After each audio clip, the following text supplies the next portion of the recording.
May nagtatanong sa atin kung okay daw ba ang kitaan dito sa pagiging TNBS driver.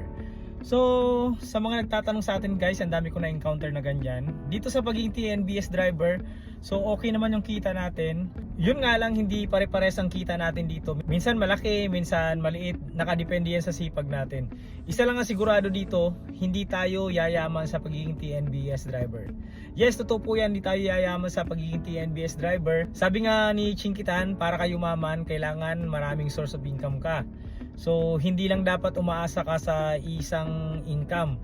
Yung mayayaman daw, marami ang negosyo, marami ang pinagkakakitaan. So dahil nga hindi ka yayaman sa 8 hours na pagtatrabaho.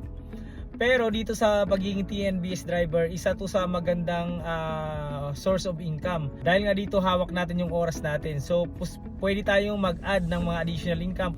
Pwede tayo mag-invest, pwede tayo kumuha ng sideline. Katulad sa mga oras na medyo mahina ang booking. Dahil hawak natin yung oras natin, pwede tayong bumiyahe sa oras na gusto natin. Pwede tayo bumiyahe sa umaga lang or panggabi. Tapos sa umaga naman, pwede tayo mag-add pa ng ibang pagkakakitaan. So yung ibang driver nakikita ko meron silang kunting sari-sari store or grocery store. So depende yan kung wala namang ginagawa yung misis mo and meron naman kayong pwesto. So pwede kang mag-add ng additional income. So pwede ka magtayo ng sari-sari store.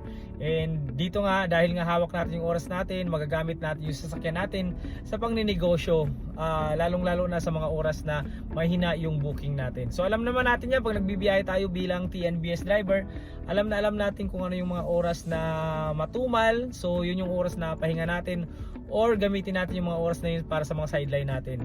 So yung iba, pwede naman mag additional income katulad ng VA. So sa VA kasi per hour din yung binabayaran sa mga virtual assistant. Magandang source of income din yon dahil per hour din ang binabayaran doon. So pwede mong ilagay yun sa gabi and sa umaga ka naman bumibiyahe. So dito sa pagiging TNBS driver, dapat marunong tayo dumiskarte. Gamitin natin yung oras natin, yung pagiging freelance natin para ma-maximize natin yung oras natin para mas kumita pa tayo ng malaki. So kailangan lang talaga natin yung lakas ng loob and diskarte sa buhay.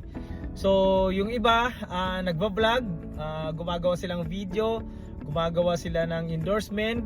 Ang iba naman nag-affiliate sila sa TikTok. Ngayon kasi guys, sa mga panahon natin, marami na tayong pwedeng pagkakitaan. Pwede rin tayong mag-MC taxi. Ako nga nagbabalak ako mag-MC taxi pag time na coding or siguro pag mga time na matumal din sa booking sa GrabCar. So hindi ko pa alam kung paano ko i-maximize yung oras ko. So ganun lang guys, tamang diskarte lang. Syempre hindi naman natin alam kung hanggang kailan